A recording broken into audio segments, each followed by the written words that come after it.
Everything is nothing now. I'm taking back my life. 'Cause you make me wanna do the things I would never do.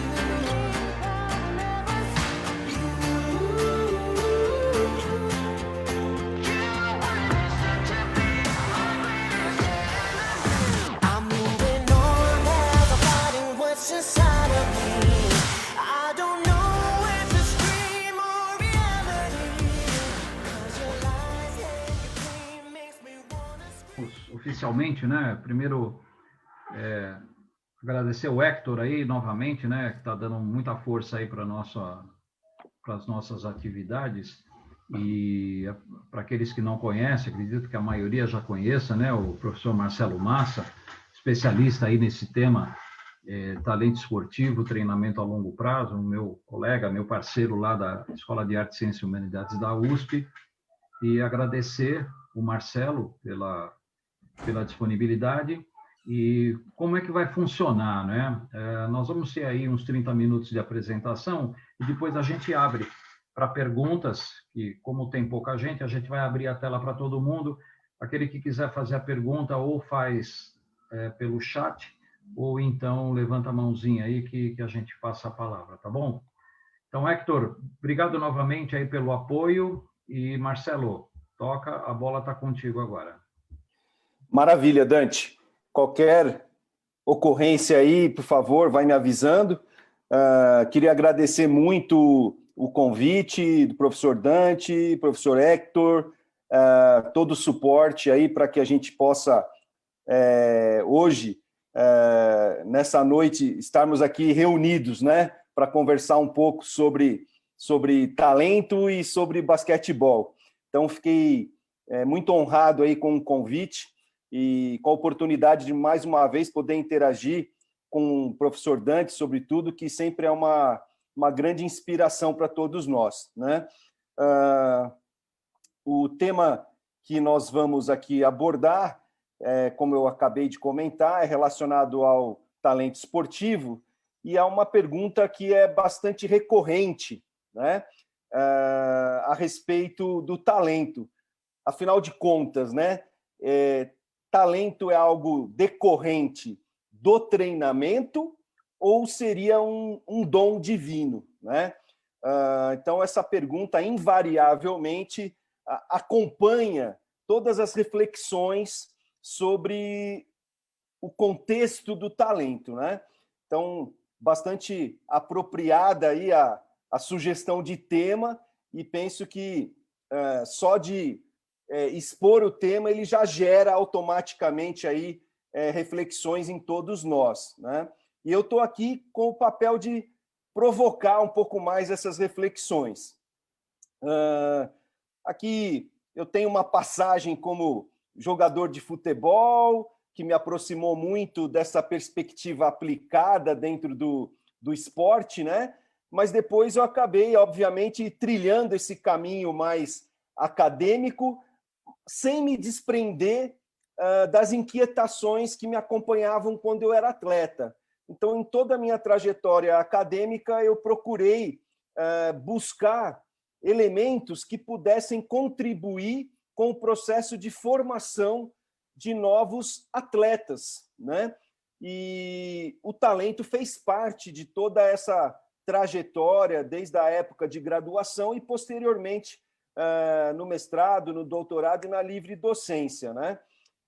Eu tenho o prazer de trabalhar na Universidade de São Paulo, onde eu compartilho também esse ambiente de trabalho com o professor Dante, e, por decorrência do meu envolvimento com o futebol, nos últimos anos eu tenho me dedicado muito a grupos de trabalho relacionados aí à Federação Paulista de Futebol, a própria CBF, né, relacionado às licenças para os treinadores, né, e também, mais recentemente, a um movimento que existe na FIFA que se preocupa com a formação dos treinadores. Não somente isso, mas quem são as pessoas que formam os treinadores, né?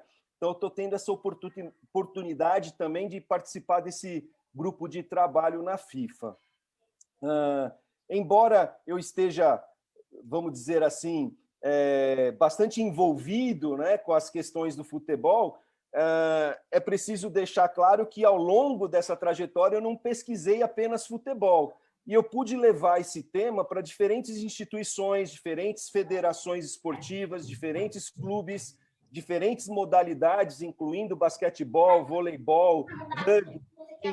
Eu tive muitas oportunidades de levar esse tema para uma reflexão em diferentes ambientes, até além do ambiente esportivo, né? Ambientes escolares, ambientes empresariais, entre outros, né? E, portanto, eu me sinto bastante confortável também de poder estar compartilhando hoje aqui essas reflexões, tá? Aqui eu tenho uma foto de um ícone do basquetebol, né? E, de alguma maneira, é isso que a gente está buscando, né? Trazer respostas para o fenômeno talento no basquetebol. E, portanto, existe, muitas vezes, aquela inquietação daqueles que trabalham nas categorias iniciais do basquetebol, nas categorias de formação, né, nas categorias de base, em identificar novos talentos, novos jogadores e jogadoras de basquetebol, né? Então, aqui a gente tem uma brincadeira de imagens, né, que parece muito... queijo, ovo e bife. Maionese. Tem alguém com áudio, acho que aberto aí. Ok. Então, aqui eu coloquei uma transição de imagens, né? E parece que é muito simples a gente identificar novos talentos, mas quem trabalha no dia a dia com o basquetebol sabe que esse fenômeno é muito mais complexo do que aparenta ser, né?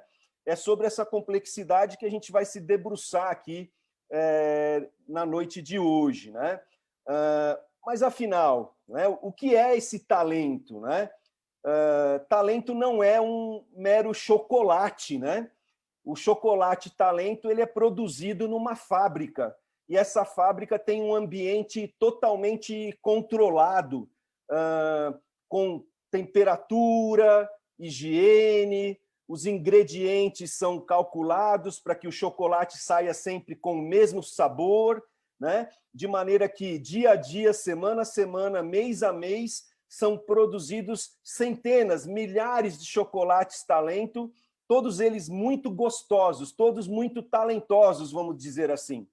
Acontece que, na vida real, produzir talentos não é tão simples como numa fábrica de chocolates, né? O chocolate tem uma fórmula. Até no verso da embalagem a gente costuma encontrar, né, os ingredientes que compõem a fórmula do chocolate talento. Quando a gente fala em atletas talentosos, não existe uma única fórmula, né? Então, eu penso que a primeira reflexão importante é a gente ter claro que existem diferentes fórmulas do talento. Não existe uma única só, como no exemplo do chocolate, né? Em outras palavras, as pessoas podem ser talentosas por motivos totalmente diferentes, o que impede que a gente tenha uma fórmula única. E é importante que a gente saiba isso, né? Porque como buscar algo que eu não sei o que é, né? Então, todos nós trabalhamos no esporte, todos nós, de alguma maneira, nos dedicamos às categorias de iniciação e formação, que tem entre os objetivos a missão de desenvolver novos talentos, só que, de alguma maneira, a gente precisa se apropriar mais dessa fundamentação a respeito do fenômeno, né? Afinal de contas, o que é o talento, né? O talento, como a gente acabou de dizer, ele é algo muito complexo, né? É uma palavra muito atraente, que está presente em vários domínios do conhecimento, né? O talento não está presente só no esporte, né? Então, é um fenômeno atraente para várias áreas do conhecimento e, portanto, existe sempre essa pergunta, poxa, qual que é a receita do talento? Qual que é a receita do chocolate, né? Ou então, a outra pergunta, quando não pedem a receita, é como eu seleciono novos talentos? Ou então, a outra pergunta, que talvez fosse a pergunta matriz de todas, é o que é talento? Veja quantas perguntas a gente pode desdobrar a partir da palavra talento. E se a gente parar para responder cada uma delas, eu tenho certeza que teremos respostas diferentes e não necessariamente tão claras, tão objetivas, né? Isso é uma demonstração clara de que nós precisamos nos aprofundar mais nessas reflexões, né? Ao longo desses últimos 25 anos, eu tenho feito essas perguntas e as respostas que eu obtenho não necessariamente são claras, são precisas. Então, embora muitas pessoas trabalhem com o objetivo de formar talentos, nós ainda não temos clareza sobre o que é o fenômeno talento, né? Essa é a verdade. Para algumas pessoas, a resposta é simples, né? Como diz o nome, inclusive, do tema de hoje, né? Talento tem relação com o treinamento ou é um dom divino? Então, na cultura, inclusive na cultura brasileira, a gente pode dizer assim, existe, né, um mito de que talento é um dom, né? Que algumas pessoas nascem com esse dom e, a partir de então, terão muito mais chance de serem talentosas do que outras pessoas que não nascem com esse dom, né? Então, essa cultura do dom enquanto explicação do talento, ela continua, né, sendo difundida ainda nos dias de hoje. Alguns atletas talentosos, inclusive, se autodenominam dessa forma. Olha, eu nasci com esse dom, né? O imaginário popular costuma aceitar muito essa explicação do dom, né? Por outro lado, para provocar aqui a nossa reflexão, eu costumo dizer que atribuir que talento é um dom é a maneira mais fácil de explicar o que é talento quando eu não sei o que é talento. Basta eu dizer que é um dom. Quem nasce com dom é talento, quem não nasce, não é, né? Então, é muito fácil também eu me acomodar dentro da explicação do dom, né? Porque eu não preciso agregar nenhuma outra fundamentação. Basta dizer que eu nasci com aquele dom, né? Ao mesmo tempo, eu não avanço na profundidade, né? Se, de fato, talento é um dom, qual que é o papel do treinador de basquete, da base e da iniciação? Ele tem que ficar sentado numa cadeira esperando alguém passar com o dom para que ele identifique? Essa é a função? Então, veja como a cultura do dom não permite a gente avançar e tampouco não permite a gente valorizar a importância e o papel do treinador no desenvolvimento de talentos, né? Então, a gente tem que ter um pouco de cuidado com essa explicação. Por outro lado, a ciência buscou outras alternativas para explicar o que é talento, né? Se não é dom, o que é talento? E aí houve uma corrida da ciência em direção a explicações que pudessem ser oriundas da genética. Ou seja, não é um presente divino, né? É uma determinada combinação de genes que forma o talento.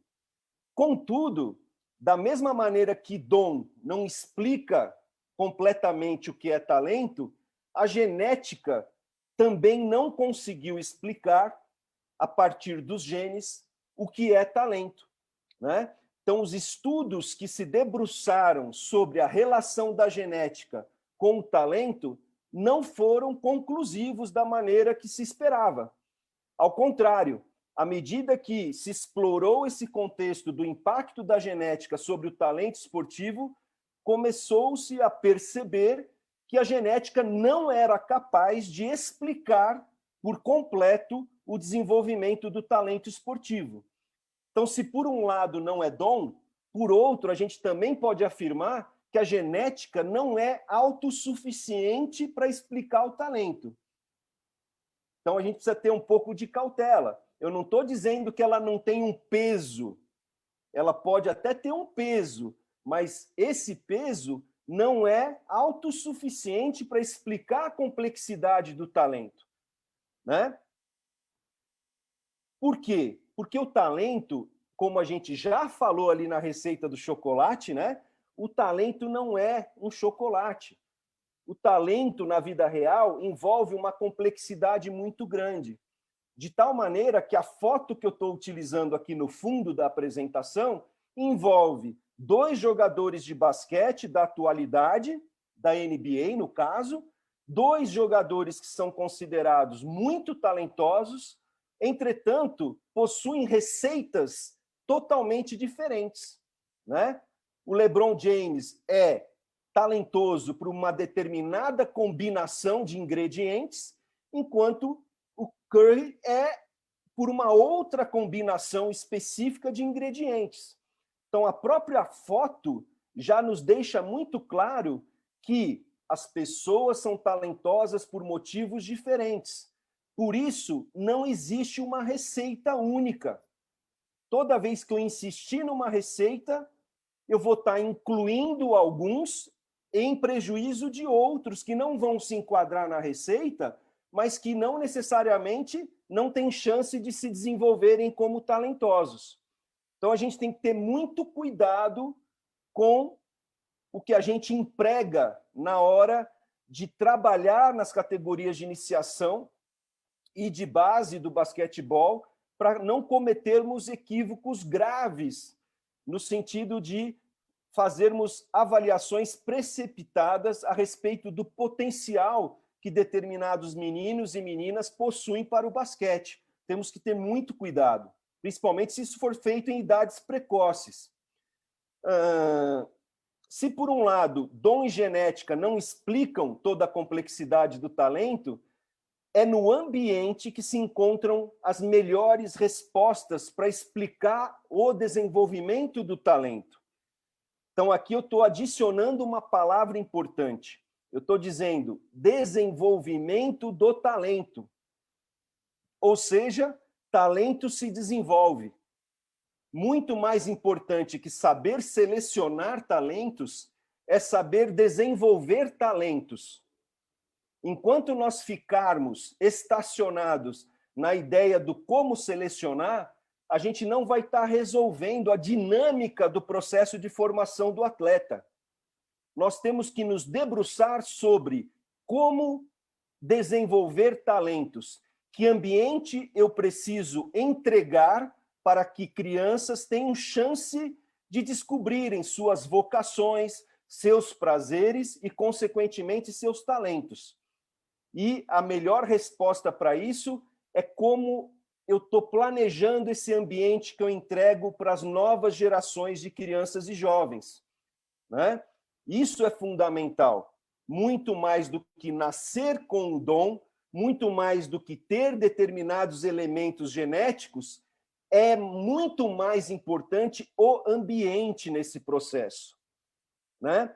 É por isso que bons colégios que são bem estruturados, que possuem recursos humanos, professores de qualidade, que possuem uma grade curricular que teve uma concepção sólida, fundamentada, onde as disciplinas são bem encadeadas, onde existem recursos, né, físicos e estruturais, bons colégios costumam colocar mais alunos em universidades públicas. Porque esses alunos têm uma genética melhor? Não. Esses alunos nasceram com o dom? Não. O que eles tiveram, então, de vantagem? Eles tiveram um ambiente mais bem planejado e tiveram chance de se desenvolver, né? No esporte, é a mesma coisa. A gente tem 2 vias de formar talento. Uma via é formar talento por um motivo. Outra via é formar talento por um acaso. Eu ouso dizer que no Brasil, muitas vezes, talento surge mais por acaso do que por um motivo.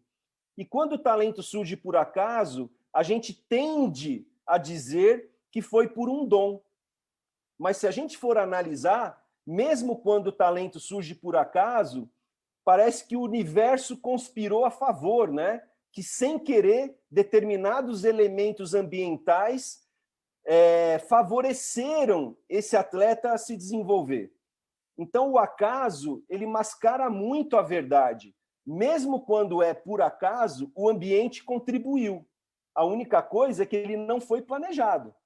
O que a gente deseja no basquetebol é que talento surja por um motivo e não por um acaso.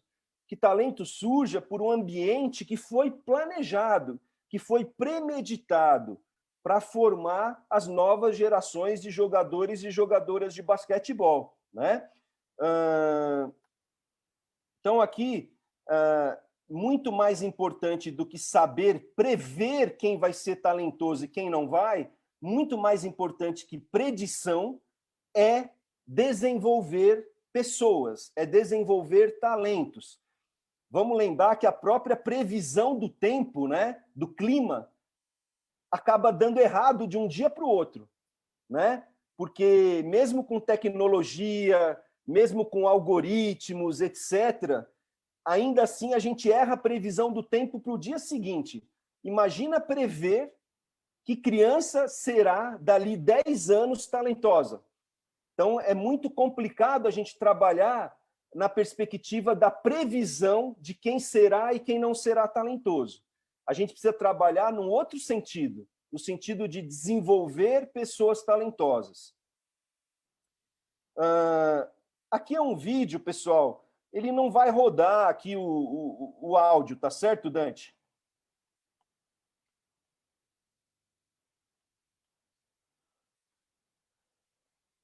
Eu vou explicar para vocês aqui. Esse vídeo é do Marcelo Taz, uma entrevista que ele fez com o Oscar, tá certo, pessoal? Vocês vão encontrar esse vídeo com muita facilidade na internet, porque foi uma entrevista bastante interessante e os primeiros minutos dessa entrevista, em particular, foram muito interessantes para o tema que a gente está aqui discutindo, né? Onde, literalmente, o Marcelo Taz questionou o Oscar sobre o seu talento.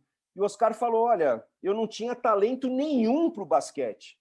E aí o Marcelo Taz pergunta, como assim não tinha talento nenhum? Ele falou, olha, eu não sabia manejar o corpo, eu não sabia manejar a bola, eu não sabia quicar direito, eu não sabia o gesto do arremesso. E como assim você não sabia? Ele falou, não, eu era descoordenado, eu não tinha jeito para a coisa, né? Então veja que interessante, né? Se eu já atribuísse talento a um dom, o Oscar seria um sujeito totalmente desprovido de talento, porque ele nasceu sem dom nenhum para o basquete, conforme ele mesmo se autoavaliou.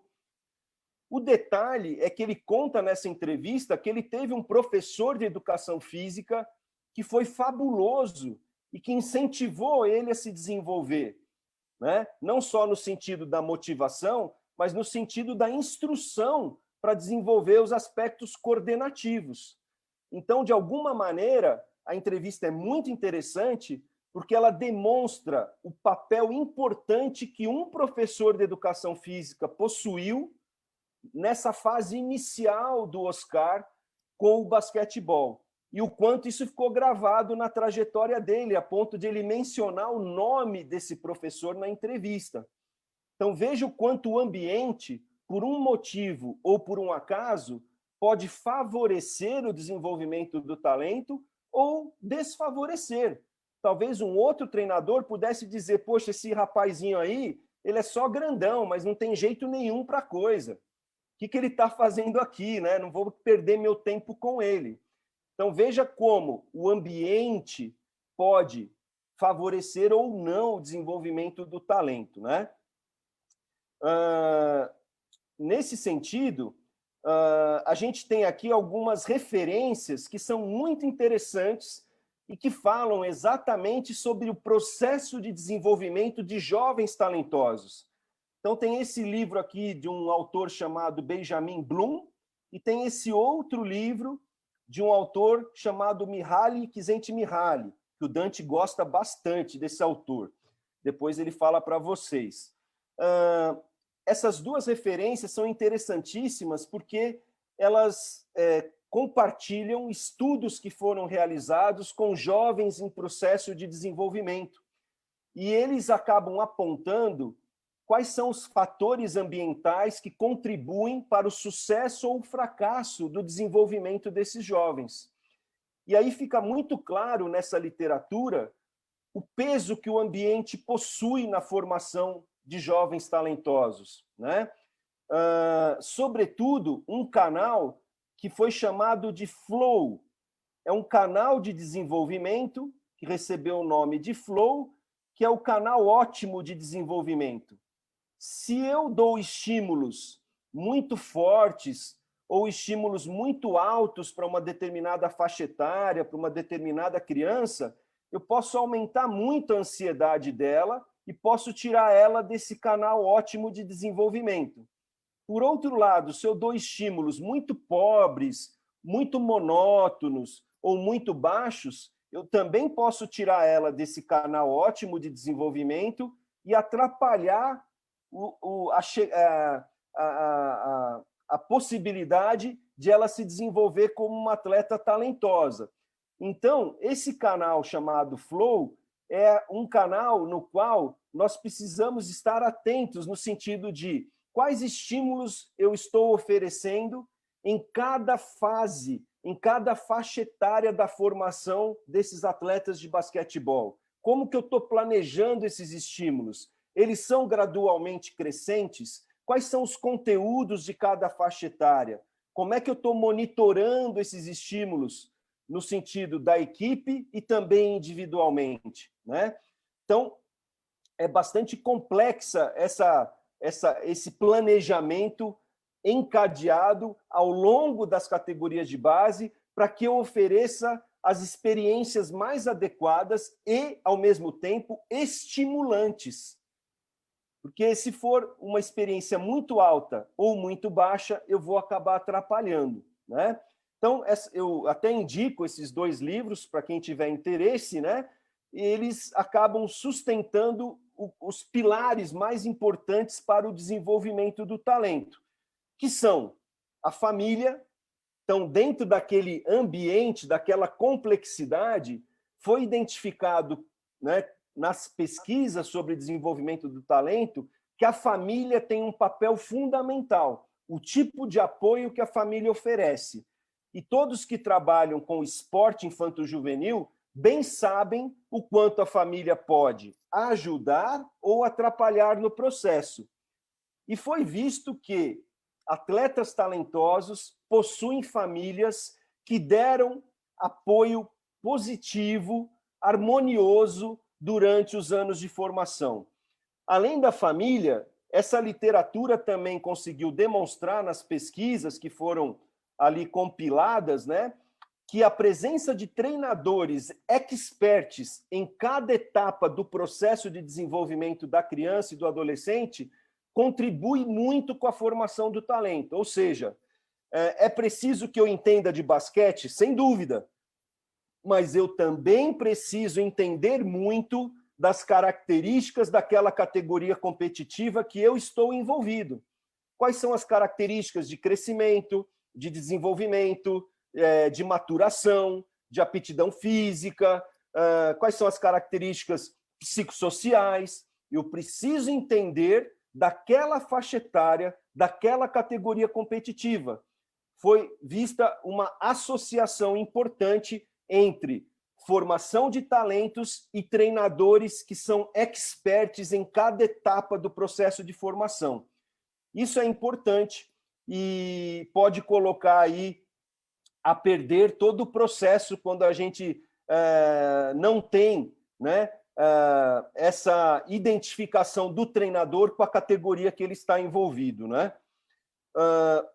Outro pilar do processo de desenvolvimento do talento é o prazer, principalmente nas categorias de iniciação. Categoria de iniciação, ela deve ser utilizada para cultivar o prazer pelo jogo de basquete, ao prazer em gostar de jogar, né? Competir, ganhar, perder faz parte do processo, mas nessa etapa da iniciação no basquetebol é preciso cultivar o gosto de jogar, o prazer por jogar, né? Esse tipo de prazer na iniciação esportiva foi visto na maioria das pessoas talentosas. Então, a gente precisa cuidar dessa variável e não deixar que a especialização precoce coloque tudo a perder. Quando a gente especializa muito cedo as crianças, a gente acaba roubando o prazer dela pela prática do basquetebol. Então, na iniciação, a gente tem que fazer o contrário. A gente tem que se preocupar em cultivar esse prazer. Um outro fator importante dos passos iniciais aí da formação de novos talentos são oportunidades de prática que sejam próximas de casa, né? Então, isso foi visto de maneira bastante recorrente entre os atletas. Geralmente, eles iniciam em alguma oportunidade de prática que seja perto de casa. E isso, obviamente, tem uma lógica, né? Principalmente nos grandes centros, como é que uma criança se desloca sozinha para ter uma prática longe de casa? Não tem como. Como é que a família reúne condições, né, de se afastar do trabalho ou até de ter recursos financeiros para levar essa criança para uma prática longe de casa? Então, veja como proximidade de casa é um fator que contribui muito com os passos iniciais do processo de formação de novos talentos, né? Outro fator é essa prática planejada, que a gente já comentou, que dê margem para uma prática deliberada e prazerosa aí do basquetebol. A resiliência, que precisa ser trabalhada ao longo do processo. O tipo de motivação, né? Foi encontrado que jovens talentosos, eles possuem uma motivação intrínseca importante, né? E é um valor que a gente precisa trabalhar. Alguns jovens trazem essa motivação de casa, outros jovens a gente precisa trabalhar essa motivação intrínseca. É esse tipo de motivação que acaba sustentando carreiras longas no basquetebol, ou seja, jovens que vão continuar aderentes ao basquetebol por um longo período de tempo, porque eles possuem uma motivação intrínseca de querer se superar, de querer deixar uma marca, de querer construir um legado, de querer marcar uma história. Então, é muito interessante a gente notar que atletas talentosos possuem, né, uma motivação intrínseca importante, né? E outro elemento aí importante do talento é trabalhar com os valores de ética e fair play, né? No basquete, por vezes, a gente verifica alguns episódios que infringem a ética e o fair play. Aqui no Brasil, a gente tem um prato cheio de exemplos, principalmente no futebol, que é o que mais a mídia divulga, onde a gente nota que falta muita ética e fair play, e isso acaba interferindo na trajetória de desenvolvimento de jovens promissores, né? Então, são valores aí que estão muito identificados com o talento e que precisam ser trabalhados, né? Aqui é um vídeo, pessoal, bem interessante. O som aqui não vai fazer diferença nenhuma, é um vídeo bem curtinho, de uma criança que só queria brincar de jogar bola, tá? O vídeo está em alemão, então por isso que eu estou dizendo que o áudio não vai fazer muita diferença. Então, vamos ver se roda e a gente acompanha aqui as imagens.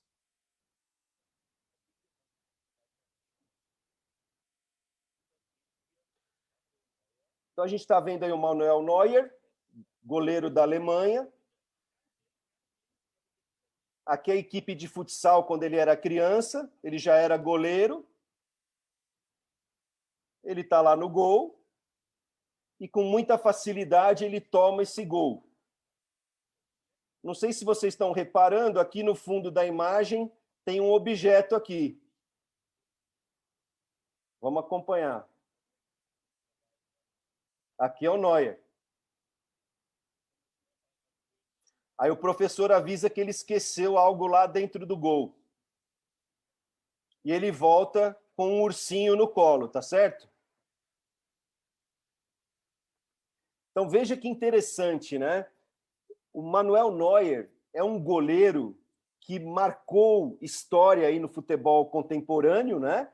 E é um jogador que extremamente viril nas saídas de gol, né? Então ele tem uma marca importante, né? Reconhecida aí no ambiente do futebol. E veja como ele era nos anos iniciais da aprendizagem, né? Aqui no Brasil, imagina uma cena dessa. Esse menino já ia ser taxado como alguém que não tem condição de seguir no futebol. Primeiro que ele toma um gol daquele jeito. Segundo que ele vai com um ursinho para a quadra, né? Então veja como muitas vezes nós somos influenciados pela ideia de que o talento já nasce pronto e que desde os anos iniciais da aprendizagem eu já tenho que encontrar crianças que possuam aquele perfil que a gente acredita ser importante para o talento, mas a gente acredita baseado no nada, né? Porque não há nenhum estudo que indique que para ser talentoso eu precise já demonstrar isso nas categorias iniciais, né? O Neuer é um exemplo disso e vários outros atletas são exemplos disso. E não só atletas, né? Vários outros nomes que marcaram a história da humanidade não eram talentosos nos anos iniciais da aprendizagem. Então, Einstein, nos anos iniciais da aprendizagem, ele não era talentoso. Ele falou com 4 anos apenas e aprendeu a ler aos 7 anos. Né? Newton apresentou desenvolvimento atrasado na escola primária. Churchill foi reprovado na 6ª série. Tolstói não terminou a graduação universitária. Pasteur foi considerado um aluno medíocre. Né? Michael Jordan não conseguiu vaga no time colegial de basquetebol. Oscar não possuía coordenação motora e não sabia arremessar. Kaká foi reserva nas categorias de base do futebol. Cafu foi reprovado em diversas peneiras, 8 ou 9, se não me engano. Ou seja, todos eles se desenvolveram ao longo do tempo. Nenhum deles já nasceu necessariamente com altos desempenhos. Seja por um motivo ou por um acaso, o ambiente conspirou para que eles se desenvolvessem ao longo do tempo.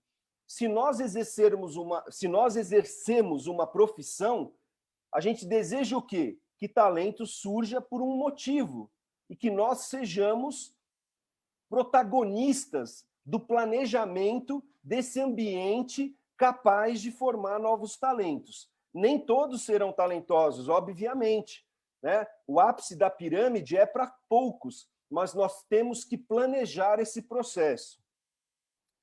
Bom, queria agradecer a todos que aí nos acompanharam até esse momento e acho que agora a parte mais rica é a gente poder conversar a respeito dessas reflexões, dessas provocações, tá certo? Pelo momento, agradeço a todos, deixo aí meu contato também para vocês, estou sempre à disposição. Muito bom. Muito bom, Marcelo, obrigado. De novo, uma brilhante apresentação, né, que eu já estou acostumado, sei exatamente as qualidades, né, que o Marcelo, enfim, a gente tem trabalhado junto nos cursos de pós-graduação lá na USP, enfim, é uma pessoa que realmente merece aí todo o nosso respeito. Eu vou pedir para todo mundo entrar na tela, liberar o vídeo e o... Isso. Muito bem. Héctor, libera seu áudio. Hola, bueno. Muito bem. Então, estamos todos aqui. Como eu disse, agora a gente tem um tempinho, uma meia horinha aí para explorar um pouco mais o tema, né? O Marcelo citou um livro que eu adoro, e a gente precisa contar essa historinha, porque senão vocês vão ficar aí dizendo por quê. Primeiro que eu nunca li esse livro, né? Eu nunca li esse livro. Mas acontece o seguinte, o autor desse livro, o sobrenome dele, el apellido desse autor, Héctor, Sí. tem 18 consoantes e uma vogal. Eu conheço Conhece, né? a obra dele, sim, conheço. Isso. E aí o que acontece, né? Quando o Marcelo defendeu o doutorado dele, que eu fiz parte da banca, na apresentação ele falou o nome desse autor 200 vezes com a maior naturalidade do mundo. E eu disse a ele o seguinte, que eu não ia fazer pergunta nenhuma, que ele já estava aprovado só pelo fato de falar o nome do cara 200 vezes sem gaguejar. Aliás, Marcelo, por favor, você pode falar novamente para o pessoal? Pô, brincadeira, hein, Dante? Fala aí, pô. O Kizente Mihaly, né? É isso que vocês ouviram, tá? Eu não vou me atrever a falar, porque realmente é impossível falar esse nome. Então, mas faz parte, né? Legal a brincadeira. Bom, gente, estamos abertos aí a perguntas. A quem quiser fazer alguma pergunta, o Ivan está agradecendo aqui, o Ivan lá da Bahia, que faz parte da RIB Brasil. Então, se alguém tiver alguma pergunta, libera o som, fala aí e vamos interagir. Fiquem à vontade, tá ok? Eu gostaria que os outros que não apareceram aqui, o Hélio, o Júlio, o Aurélio, tem um que não está identificado, se vocês puderem aparecer na tela, seria legal para todo mundo aí se conhecer, tá? Bien, Dante, voy a hablar en español Claro. para no cometer besteira, ¿no? No, Marcelo comprende, porque si él habla el nombre de este tipo, va a entender español, no hay problema. Bien, Marcelo, entonces la pregunta sería, nosotros estamos acostumbrados a definir el talento como genética más circunstancias. Veo ahí, veo la palabra ambiente, si engloba este español nuestro que es circunstancias, que incluye las circunstancias de la familia, las circunstancias, todo ese detalle que tú dijiste, pero hay una parte que no podemos dejar de lado, que es la genética, ¿no es cierto? Entonces, de esta conjunción, y muchas veces hablamos de temperamento como componente de la genética, pero también hay que trabajarlo. Es decir, bueno, cómo esa mezcla que nosotros debemos reconocer en los niños, ¿no? Y también me gustaría conocer tu opinión sobre la especialización temprana, sobre el desarrollo tardío de los jóvenes y los talentos, que creo que entre esos temas englobamos un gran camino andado, ¿no es cierto? Perfeito. Ótimas considerações e, sem dúvida nenhuma, essas circunstâncias envolvem o ambiente e são muito complexas, né? Nós temos o hábito e a ansiedade, muitas vezes, de desejarmos o percentual de contribuição de cada uma dessas dimensões. E é isso que a gente não consegue oferecer. Muitas vezes as pessoas querem ouvir quantos por cento é devido à genética, quantos por cento é devido ao ambiente, ou à família, ou ao treinador, e nós não temos esse número para oferecer, e seria até um oportunismo nós definirmos um número percentual de contribuição de cada uma dessas dimensões. Como eu disse, a receita ela varia muito de pessoa para pessoa, e esses percentuais, essas combinações, podem ser muito individuais, né? Então, é uma tarefa realmente de planejar e monitorar esse ambiente, essas influências. Uma vez que eu me dedico à formação de jogadores e jogadoras de basquetebol, e, por exemplo, eu sei que a família interfere, eu preciso atuar junto à família para que ela possa ser orientada a contribuir com o processo e, assim, eu estaria diminuindo a chance de ter ali uma variável interveniente prejudicando esse processo, né? Nós, treinadores, muitas vezes reclamamos da família, mas nos furtamos de interagir junto à família. Então, nós reconhecendo que a família por exemplo, né, uma dimensão importante, eu preciso atuar junto à família. Só para dar um exemplo de uma dimensão. Mas nós temos várias outras dimensões, né? Outra dimensão que foi citada, e que você bem colocou, é a questão da maturação, né? Ela interfere também de uma maneira muito importante, né? E no basquetebol ela pode ter um peso significativo, uma vez que a modalidade tende a selecionar jovens em função também da estatura. E muitas vezes eu posso correr o risco de selecionar aqueles que estão mais altos no momento, e não necessariamente aqueles que serão mais altos no futuro, né? Então, quando eu não observo a maturação, eu posso cometer equívocos importantes de avaliação do processo de crescimento desses jovens. Outra questão que interfere de uma maneira decisiva e que foi comentado é a especialização precoce. Embora nós já tenhamos muito conhecimento a respeito desse problema, infelizmente ainda nos deparamos com esse tipo de trabalho que costuma ser o maior responsável do fracasso do processo de desenvolvimento do talento. Então, tenho certeza que aqueles que militam há mais tempo no basquetebol já devem ter colecionado histórias de jovens muito promissores que ganharam tudo nas categorias menores do basquetebol, mas que não chegaram às equipes adultas, às equipes principais, às seleções nacionais. E muitas vezes ficaram pelo caminho justamente por uma especialização precoce, por terem trabalhado mais com o momento do que com o prognóstico de desenvolvimento.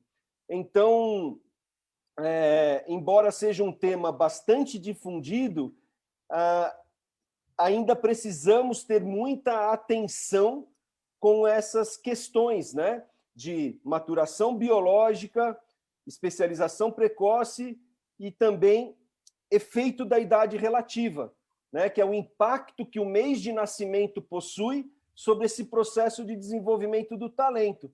Tem estudos, inclusive no basquetebol, demonstrando em algumas amostras de atletas que existe uma concentração maior de jogadores nascidos nos 3 primeiros meses do ano, em detrimento daqueles nascidos no final do ano. Por quê? Mais uma vez, estamos selecionando esses jovens pelo momento de desenvolvimento e não pelo potencial de desenvolvimento, né? Então, são observações que sozinha, nas suas dimensões, já são muito complexas e todas elas se combinam auxiliando ou atrapalhando o processo de desenvolvimento do talento. Então, não é uma tarefa fácil ser treinador, porque ele precisa ter essa percepção macroscópica do fenômeno e tentar cercar ao máximo essas variáveis que interferem no processo. Talvez a gente não consiga controlar todas, mas a gente precisa se empenhar para que a gente possa, pelo menos, dirimir um pouco, né, dessa instabilidade dentro do processo de formação de jovens atletas de basquetebol. Então, Massa, antes de passar para mais alguém, só um adendo. Eu acho que essa colocação, né, ela reforça a ideia da importância da capacitação de profissionais que trabalham principalmente na base e que muitas vezes detêm só o conhecimento específico do basquete e não detêm o conhecimento da criança, do conhecimento daqueles fatores que são importantes nessa fase de formação, né?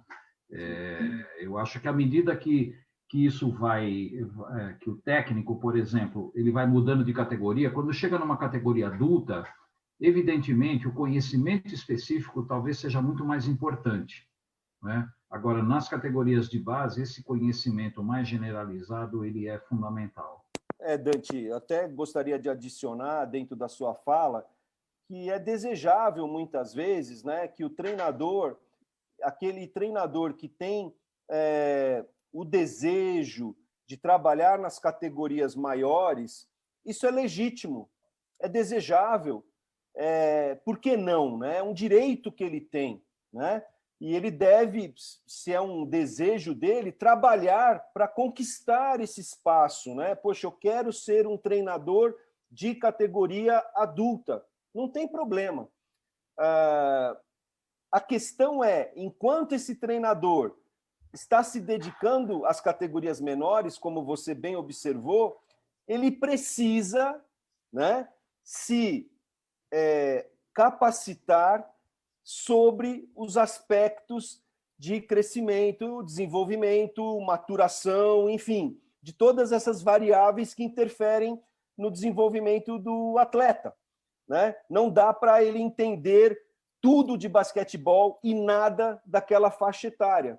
É a mesma coisa que, por exemplo, eu ser convidado para dar aula na pré-escola ou nas primeiras séries do ensino fundamental. Eu não vou conseguir. Eu não sou apto para esse tipo de ensino. Eu sou apto para o ensino superior, né? Então a gente precisa entender que categoria de base não é apenas um momento de passagem para algo maior que eu quero obter lá em cima. A categoria de base, por si só, ela já é uma realização incrível para um contingente enorme de treinadores que têm vocação para trabalhar nessas categorias e que precisam ser valorizados por esse trabalho nessas categorias. Enquanto o esporte tiver como plano de carreira benefícios só para quem chega na categoria adulta e em outras, entre aspas, né, Dante, quem trabalha na base sempre está fazendo ali o trabalho mais árduo e sem ser reconhecido, a gente vai ter problemas, que sempre a gente vai ter o risco de usarem as categorias menores para chegarem nas adultas. O que a gente precisa, às vezes, é de um plano de valorização, um plano de carreira e, sobretudo, de profissionais engajados na especificidade daquela categoria. Isso é fundamental.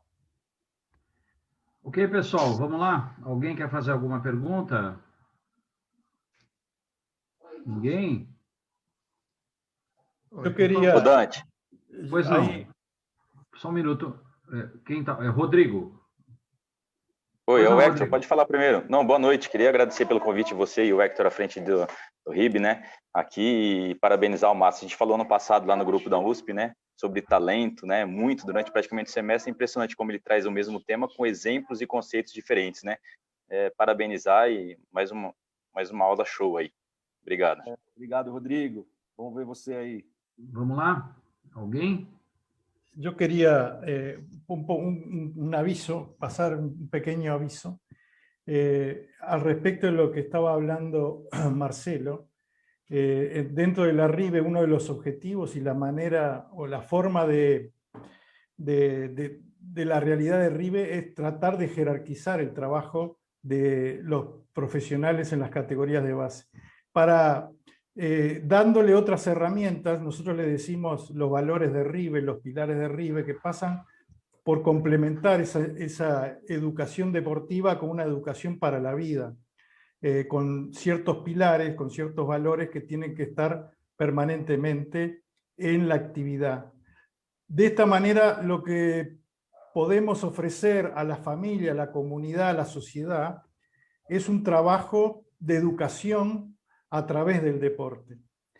Y por supuesto que esto no elimina la posibilidad del desarrollo de los talentos en la parte deportiva, pero vamos a complementar y vamos a jerarquizar el trabajo de estos docentes como verdaderos maestros del deporte, en la medida que le vayamos agregando estos condimentos, digamos, a esa profesión. No solo el trabajo social con la familia, un trabajo de inclusión con aquellas personas que tienen discapacidades físicas, intelectuales, que tienen dificultades económicas, bueno, un educador en la salud, en la educación para la paz, es decir, bueno, englobar, hablamos de ética en este caso en algún momento, bueno, no enfocarnos solamente en esos aspectos, sino a darle, yo sé que la mayoría de los entrenadores lo hacen. Nosotros lo que tratamos de hacer dentro de la RIBE es darle un formato de importancia, un formato de reconocimiento, que creo que eso puede ser una colaboración para tantos entrenadores de base que quieren desarrollarse. Sem dúvida. Vamos lá, pessoal. Alguma questão? Eu tenho algumas aqui na... Tem Posso? o Klaus mandou aqui no chat aqui Opa, vamos ver aqui, uma peraí. consideração aqui, Dante. Acho que eu estou sem o chat. Vê aí, Marcelo, tudo bem, fica à vontade. Ele comenta aqui que em relação ao treinamento precoce, nas categorias de base, ele observa muitas vezes que os alunos já são treinados diretamente para uma função na idade em que a criança está, ou seja, a criança ainda é muito pequena, jovem, e ela já está sendo especializada, como ele coloca aqui, como pivô, como ala, como armador, né? E que os anos acabam se passando, as crianças acabam, muitas vezes, só sabendo jogar em uma determinada posição. E, às vezes, pode até ser que essa posição não seja mais compatível com o tipo físico dela, depois de adulta, ou até com um conjunto de habilidades que ela adquiriu, né, durante as fases menores, né? Então, eu concordo com o Klaus, esse é um dos riscos aí dessa especialização precoce, quando a gente supervaloriza o momento em detrimento do processo de desenvolvimento, né? Como você bem observou, talvez essa criança pudesse continuar tendo uma vida longa no basquete se ela tivesse tido oportunidade de se desenvolver em outras posições do jogo, com outro conjunto de habilidades do basquetebol que permitisse que ela se adaptasse a outras funções, que fossem compatíveis, inclusive, com o tipo físico que ela acabou adquirindo na fase adulta, né? Então, a maneira de mudar isso, que é o que o Klaus comenta, pode ocorrer por duas vias, né? Pode ocorrer no trabalho de cada treinador na sua categoria, cuidando para que isso não aconteça, mas aí é algo muito individual de cada treinador, e talvez para o processo não seja muito eficiente, né? O ideal seria que o clube ou a equipe realmente tivesse essa preocupação mais ampla com o seu processo de formação e que até as federações e confederações pudessem atuar junto a essa problemática, até induzindo através de modelos competitivos, regras que podem ser adaptadas para que nas categorias de iniciação não haja essa especialização em uma única posição, né? Isso, de alguma maneira, é feito no voleibol e são ações que podem contribuir para que a gente não caia nesse risco, né? Quando a gente entra por esse caminho, a gente está priorizando o resultado imediato, né? Essa é a verdade, e em detrimento da formação. Então, tem coisas aí por trás desse processo, que às vezes é a pressão que o treinador sofre para ganhar o campeonato, é o patrocinador de uma determinada equipe, enfim, é o dirigente ou o coordenador que está exigindo vitória a qualquer preço, né? Então, isso são outras variáveis que acabam servindo de combustível para potencializar essa problemática aí que o Klaus descreveu. Então, Marcelo, eu acho que isso é uma questão que no basquete hoje, quer dizer, sempre existiu, né? Você selecionar aquele garoto alto que chega pela primeira vez no teu treino, ele já vira pivô, né? E só que depois de 3 anos ele continua com a mesma estatura e ele não sabe mais jogar basquete. Ele só sabe pegar a bola, girar e pegar rebote. E aí, atualmente, a gente tem visto no basquete uma mudança, né, digamos assim, de necessidades. Eu costumo dizer que hoje o basquete ele não pode mais estar... Claro que existe ainda, mas ele não pode mais ser classificado da forma como nós classificávamos lá na nossa armador, lateral e pivô. O armador é o baixinho rápido, o lateral é arremessador e o pivô é aquele grandão que só sabe pegar rebote.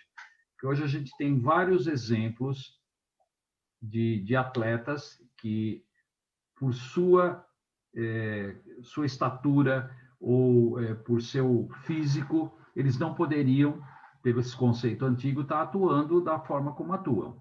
Então, o maior exemplo que eu dou é o Luka Doncic, né, do Dallas, que tem 2,7 metros e é um baita armador. Né? Pelo conceito antigo, ele nunca seria armador. Imagina um cara de 2,7 metros armador, o que é isso? Quando esse menino tinha 12 ou 13 anos, ele já devia ser bem alto. Né? Já devia ser bem alto. E aí quem o treinou, né, quem o orientou, teve essa percepção de fazer com que ele jogasse em várias posições. E hoje o cara realmente, com 21 anos, ele é um fenômeno, né? Se destacando na NBA, como se destacou no Real Madrid quando jogava na Europa.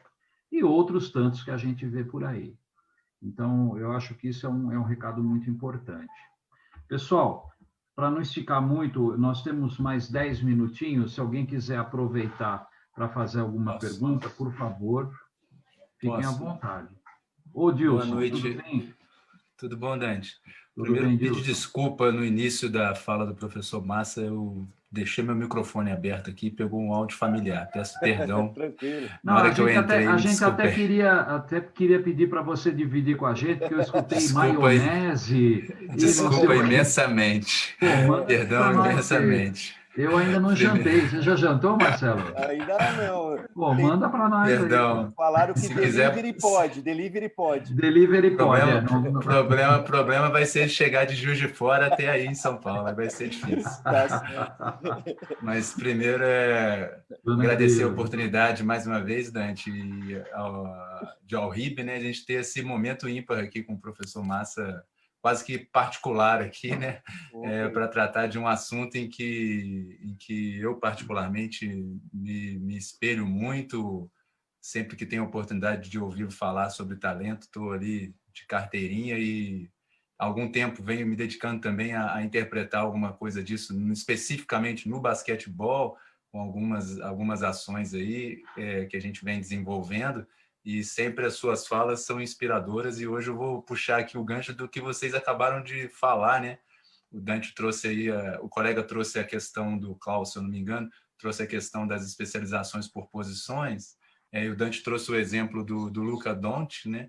E eu vou fazer essa relação com o que o professor Massa colocou, até anotei aqui, vou usar numa próxima aula minha, se me permite, que o talento surge por acaso no Brasil, e por uma das razões é que nós não temos motivos, né, pré-estabelecidos, né? E lá o Doncic é eslovênio, né, mas vem da origem ali daquele grupo antigo Iugoslávia, né? E assim, recentemente numa clínica, foi dito que na Sérvia os jogadores até o sub-16, por exemplo, que é do mesmo nicho ali de formação de basquetebolística, né? Até puxando o exemplo para um outro jogador da NBA atual, que é o Nikola Jokic, né? Um pivô do Denver Nuggets, que até o sub-16 na Sérvia, por exemplo, não há posições fixas. Isso faz parte do sistema organizacional do basquetebol de formação deles lá. E eu acredito que isso esteja dentro de um motivo, né, estabelecido por um processo de desenvolvimento. E que no caso do nosso basquetebol, aí vai uma pergunta, né, porque eu realmente gostaria muito, muito de ouvir a sua opinião, professor Marcelo, sobre esse motivo que nos falta no esporte brasileiro em geral, em especial aqui hoje que estamos falando do basquetebol, para programar, né, um desenvolvimento de potenciais esportivos ao longo do tempo, em acompanhamento, se faz a falta dele, talvez esteja relacionado por esse tipo de momento que estamos tendo aqui hoje serem escassos, por termos, no caso do basquetebol, poucas pesquisas que falem sobre o assunto, né? Eu queria ouvir sua opinião em relação a isso. Se uma das razões, no caso específico do basquetebol, é por falta de informação, até mesmo de produção, que a gente possa compartilhar aí com a comunidade e sensibilizar mais os agentes que estão envolvidos diretos. Perfeito. Bom, primeiro quero te agradecer aí pelas considerações, pelos comentários, pela delicadeza, né? Imagina, para mim é uma honra eu poder estar reunido com vocês. Tenho a certeza disso, porque vocês são a grande inspiração da gente, né? Não teria significado algum toda a dedicação que a gente tem se não fosse a inspiração que vocês nos trazem, né? Para que a gente possa dirimir um pouco dessas inquietações, né? Em relação à sua pergunta, eu penso que, como toda a área e o esporte como um todo passou por isso, né? Houve um movimento pendular, né? O esporte ele começou muito, a educação física também, a prática pela prática, né? A tentativa e o erro, que era um extremo do pêndulo, né? E ela foi buscando o seu lugar. Só que para buscar essa legitimidade na história da educação física e do esporte, a gente levou o pêndulo para o outro extremo, que é aquela ciência básica, né? Que às vezes não possui relação também com a prática. E nesse movimento pendular é natural que a gente se perca em algum momento, né? Eu penso que a gente está nesse momento agora bastante especial de um alinhamento desse pêndulo que vai considerar a importância da prática, que é um legado que a gente tem e que a história do basquete brasileiro tem que resgatar, né? Então a gente precisa trazer isso, sem dúvida alguma, mas sem se furtar de associar a ciência aplicada também ao basquetebol. Então, eu penso que a gente se encontra neste momento e que, sem dúvida nenhuma, há muito trabalho a ser feito, né? E eu concordo com você, muitas vezes o corpo de conhecimento, o tipo de produção científica nem sempre contribuiu, né, para que a gente pudesse estar num outro estágio aí de desenvolvimento.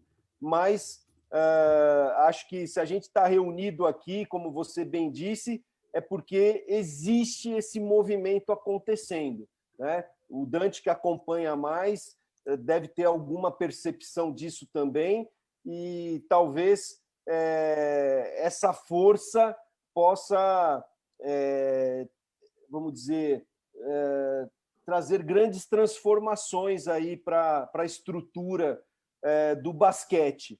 Eu tenho acompanhado um pouco disso no futebol, esse movimento, né? E eu sou bastante otimista aí com as coisas que estão acontecendo. No basquete, eu sei que às vezes as coisas demoram, né, a embalar, né? Às vezes acabam até não acontecendo, mas eu penso que tem uma geração aí que está trabalhando justamente para fazer com que as coisas aconteçam mais por um motivo do que por um acaso. Deixa eu só Obrigado. aproveitar, eu até divulguei hoje nos grupos, né, que eu tenho, da RIB, do Vivo Basquete Social.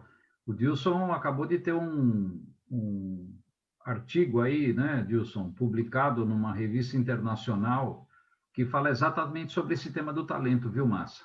Tema de basquete, depois seria interessante aí vocês trocarem uma figurinha aí a respeito disso, tá ok? Um prazer.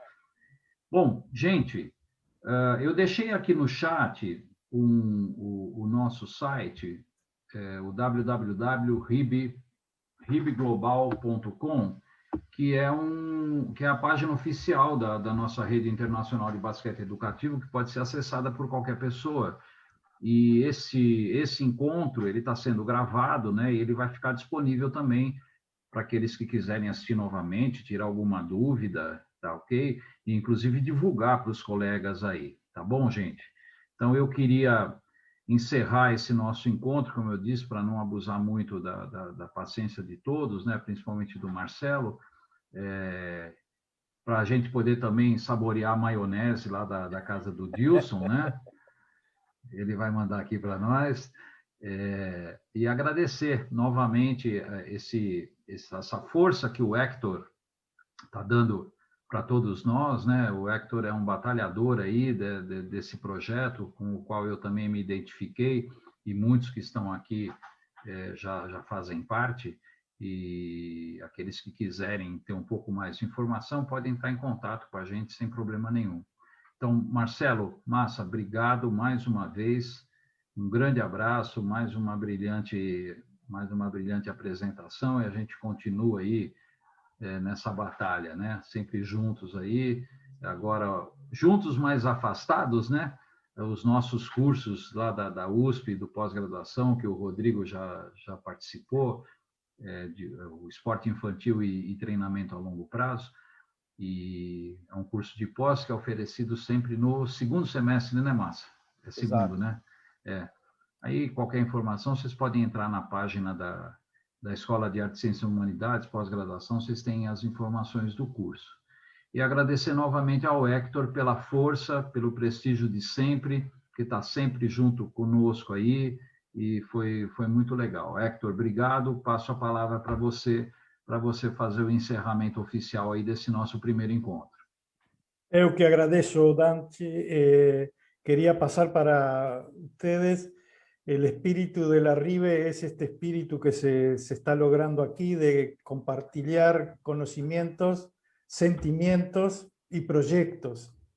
Si nosotros logramos construir estos lazos fuertes, queremos creer que es una organización neuronal y orgánica que se basa en el sentimiento también, en la amistad fundamentalmente.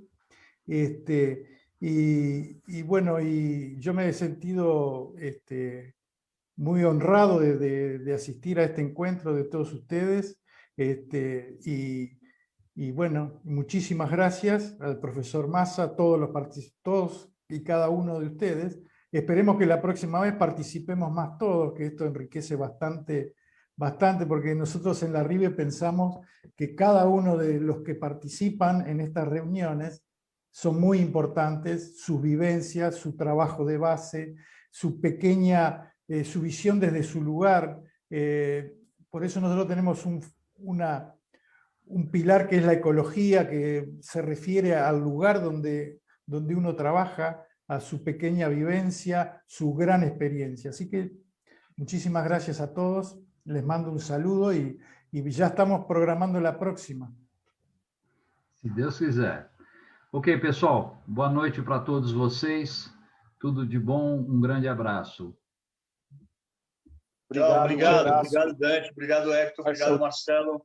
Gracias, Valeu. muchachos. Chao. Cerramos Abraço por a acá. todos. Obrigado. Boa noite.